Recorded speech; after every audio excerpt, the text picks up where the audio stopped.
ओम नमः शिवाय। स्वागत है आप सभी का आपके अपने YouTube चैनल उपासना की उपासना में। आज के वीडियो में आप सुनेंगे श्रावण मास महात्म के 9वें अध्याय की कथा। महात्म के अंत में आप सुनेंगे भगवान शिव के भक्ति की कथा। वीडियो पसंद आता है तो प्लीज़ लाइक ज़रूर किया करें और चैनल पर पहली बार आए हैं तो सब्सक्राइब करना बिल्कुल ना भूलें। बेल आइकन प्रेस करें ताकि नए वीडियोज़ की नोटिफिकेशंस आप तक पहुँच सकें। आइए अब कथा का रसपान करते हैं। श्रावण मास महात्म के 9वें अध्याय में भगवान शिव शुक्रवार जीवंतिका व्रत की कथा का वर्णन कर रहे हैं। भगवान शिव कहते हैं, हे सनत कुमार, इसके बाद अब मैं शुक्रवार व्रत का आख्यान कहूँगा, जिसे सुनकर मनुष्य संपूर्ण आपदा से मुक्त हो जाता है। लोग इससे संबंधित एक प्राचीन इतिहास का भी वर्णन करते हैं। पांड्य वंश में उत्पन्न एक सुशील नामक राजा था। अत्यधिक प्रयत्न करने पर भी उसे पुत्र प्राप्ति नहीं हो रही थी। उसकी सर्वगुण संपन्न सुकेशी नामक भार्या थी। जब उसे संतान नहीं हुई तब वह बड़ी चिंता में पड़ गई। तब स्त्री स्वभाव के कारण अति साहस युक्त मन वाली उसने मासिक धर्म के समय प्रत्येक महीने में वस्त्र के टुकड़ों को अपने उदर पर बांधकर उदर को बड़ा बना लिया और अपनी प्रसूति का अनुकरण करने वाली किसी अन्य गर्भिणी स्त्री को ढूंढने लगी।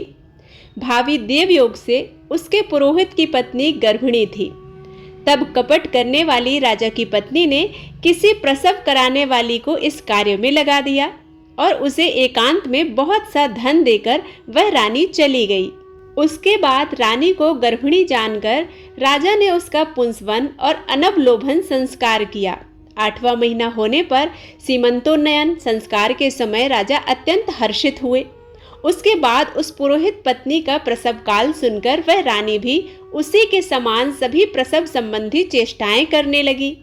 पुरोहित की पत्नी चूंकि पहली बार गर्भवती हुई थी, अतः प्रसूति के कार्य के प्रति वह अनभिज्ञ थी और केवल प्रसव कराने वाली दाई के ही कहने में स्थित थी।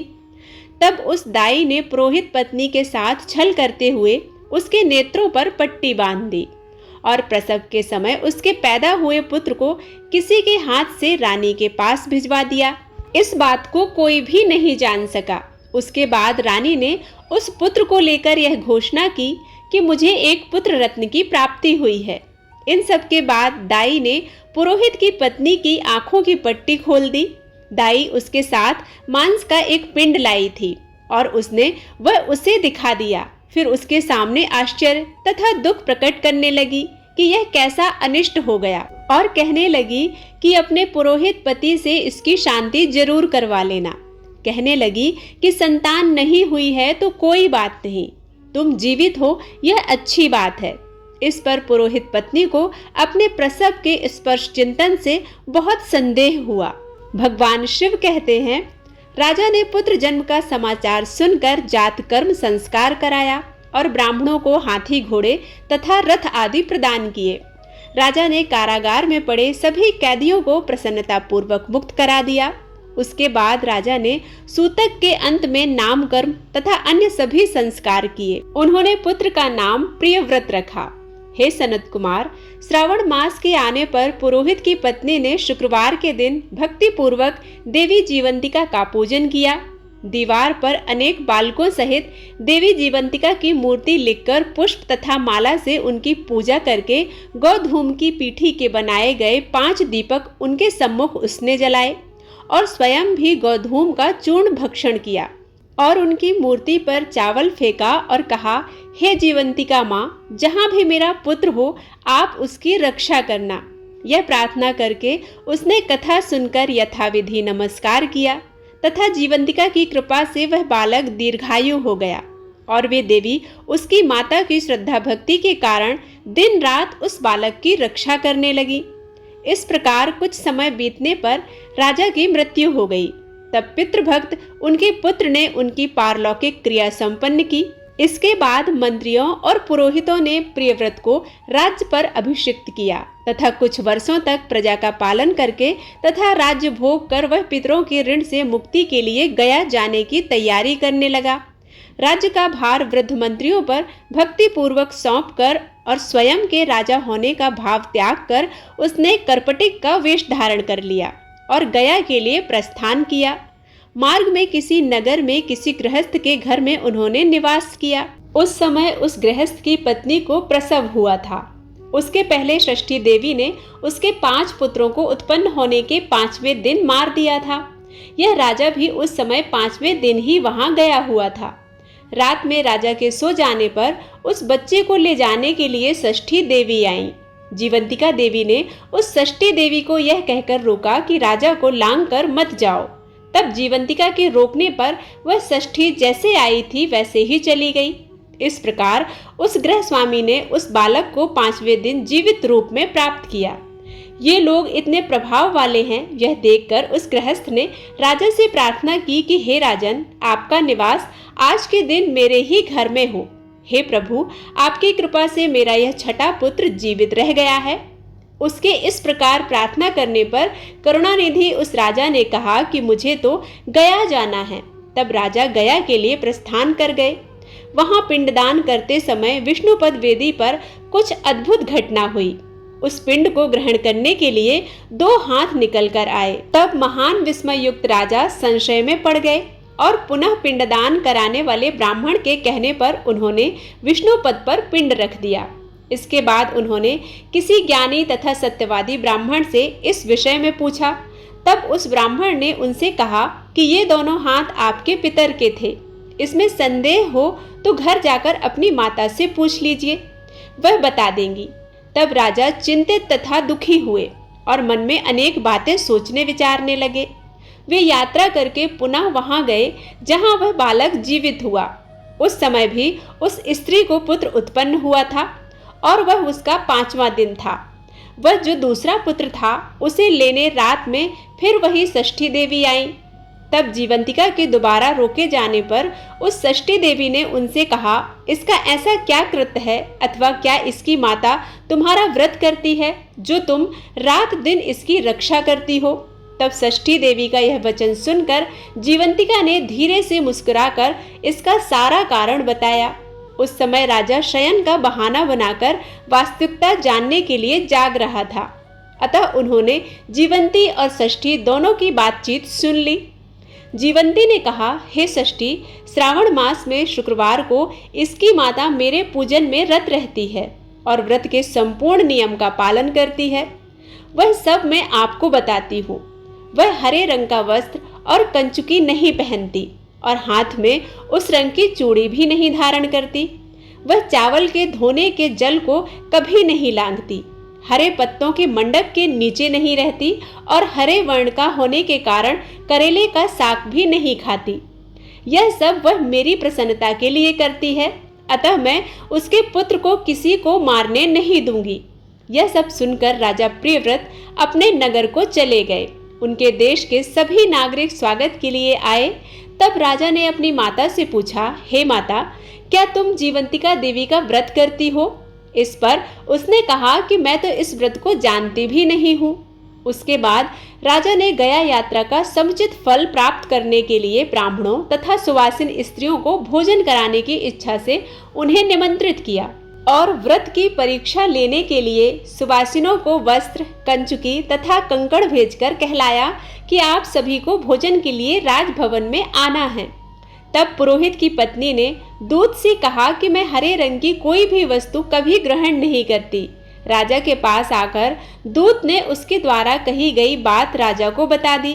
तब राजा ने उसके लिए सभी रक्त वर्ण के शुभ परिधान भेजे। वह सब धारण करके वह पुरोहित पत्नी भी राजभवन में आई। राजभवन के पूर्वी द्वार पर चावलों के धोने का जल पड़ा देखकर वह वहां हरे रंग का मंडप देखकर वह दूसरे द्वार से गई। तब राजा ने पुरोहित की पत्नी को प्रणाम करके इस नियम का संपूर्ण कारण पूछा। इस पर उसने इसका कारण शुक्रवार का व्रत बताया। उस प्रियव्रत को देखकर उसके दोनों स्तनों में से बहुत दूध निकलने लगा। दोनों वक्ष स्थलों ने उस राजा को दुग्ध की धाराओं से पूर्ण रूप से सिंचित कर दिया। तब गया में विष्णुपदी पर निकले दोनों हाथों जीवंतिका तथा षष्ठी दोनों देवियों के वार्तालाप तथा पुरोहित पत्नी के स्तनों से दूध निकलने के द्वारा राजा को विश्वास हो गया कि मैं इसी का पुत्र हूँ। उसके बाद पालन पोषण करने वाली माता के पास जाकर विनम्रता पूर्वक उसने कहा, हे माता, डरो मत, मेरे जन्म का वृत्तांत सच सच बता दो। यह सुनकर सुंदर केशों वाली रानी ने सब कुछ सच सच बता दिया। तब प्रसन्न होकर उन्होंने जन्म देने वाले अपने माता पिता को नमस्कार किया और संपत्ति से वृद्धि को प्राप्त कराया। वे दोनों भी परम आनंदित हुए। एक दिन राजा प्रियव्रत ने रात में देवी जीवंतिका से प्रार्थना की कि हे जीवंतिका माँ, मेरे पिता तो ये हैं, तो फिर गया में वे दोनों हाथ कैसे निकल आए थे? तब देवी ने स्वप्न में आकर संशय का नाश करने वाला वाक्य कहा, हे प्रियव्रत, मैंने तुम्हें विश्वास दिलाने के लिए ही यह माया की थी, इसमें संदेह नहीं है। हे सनत कुमार, यह सब मैंने आपको बता दिया। श्रावण मास में शुक्रवार के दिन इस व्रत का अनुष्ठान करके मनुष्य सभी मनोरथों को प्राप्त कर लेता है। इस प्रकार श्री स्कंद पुराण के अंतर्गत ईश्वर सनत कुमार संवाद में श्रावण मास महात्म्य में शुक्रवार जीवंतिका व्रत कथन नामक 9वां अध्याय पूर्ण हुआ। आइए अब भगवान शिव के भक्त की कथा का रसपान करते हैं। हनुमान जी भगवान शिव के अवतार हैं, ये बात तो हम सभी जानते हैं, लेकिन हनुमान जी और भगवान शिव का युद्ध भी हुआ था, ये बात बहुत कम लोग जानते हैं। इससे संबंधित कथा का वर्णन पद्म पुराण के पाताल खंड में मिलता है। आज मैं उसी कथा को आपके लिए लेकर आई हूँ। जब श्री राम ने अश्वमेघ यज्ञ किया तो यज्ञ का घोड़ा घूमते घूमते देवपुर नाम के एक नगर में जा पहुंचा। उस नगर के राजा का नाम वीरमणि था। वीरमणि भगवान शिव का परम भक्त था, इसलिए देवपुर की रक्षा स्वयं भगवान शिव करते थे। वीरमणि के पुत्र रुक्मांगद ने जब यज्ञ का घोड़ा देखा तो उसे बंदी बना लिया। यह बात जब घोड़ी की रक्षा कर रहे शत्रुघ्न को पता चली तो उन्होंने देवपुर पर आक्रमण करने का निश्चय किया। शत्रुघ्न और राजा वीरमणि की सेना में भयंकर युद्ध छिड़ गया। हनुमान जी भी वीरमणि की सेना का संहार करने लगे। श्री राम के भाई भरत के पुत्र पुष्कल ने जब राजा वीरमणि को घायल कर दिया तो उनकी सेना अपनी जान बचाकर भागने लगी। जब भगवान ने अपने भक्त का यह हाल देखा तो वे भी उनके पक्ष में युद्ध करने लगे। भगवान शिव को युद्ध करते देख शत्रुघ्न भी वहां आ गए। दोनों में भयंकर युद्ध होने लगा। भगवान शिव ने वीरभद्र को पुष्कल से और नंदी को हनुमान जी से युद्ध करने के लिए भेजा। वीरभद्र और पुष्कल का युद्ध 5 दिन तक चलता रहा। अंत में वीरभद्र ने पुष्कल का वध कर दिया। यह देखकर शत्रुघ्न को बहुत दुख हुआ। शत्रुघ्न और क्रोधित होकर शिव से युद्ध करने लगे। उनका युद्ध 11 दिनों तक चला और अंत में भगवान शिव के प्रहार से शत्रुघ्न बेहोश हो गए।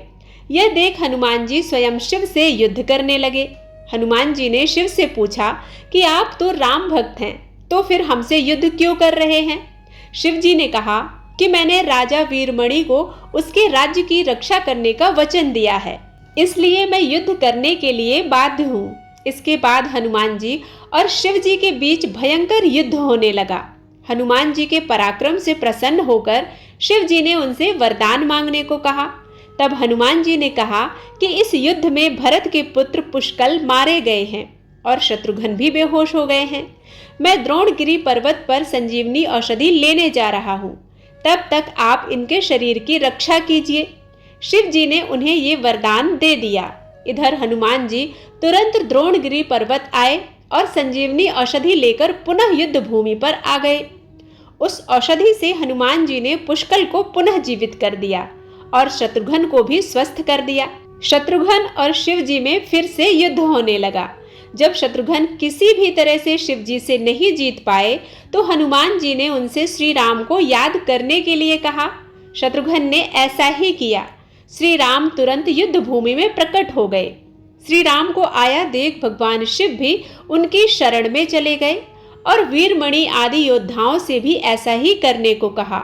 वीरमणि ने यज्ञ का घोड़ा भी श्री राम को लौटा दिया और अपना राज्य भी उन्हें ही सौंप दिया और इस तरह यह युद्ध समाप्त हुआ। उम्मीद करती हूँ यह वीडियो आप सभी को पसंद आया होगा। यदि पसंद आता है तो प्लीज लाइक करके कमेंट बॉक्स में जरूर बताइएगा। मिलते हैं एक नई कथा के साथ, तब तक के लिए ओम नमः शिवाय।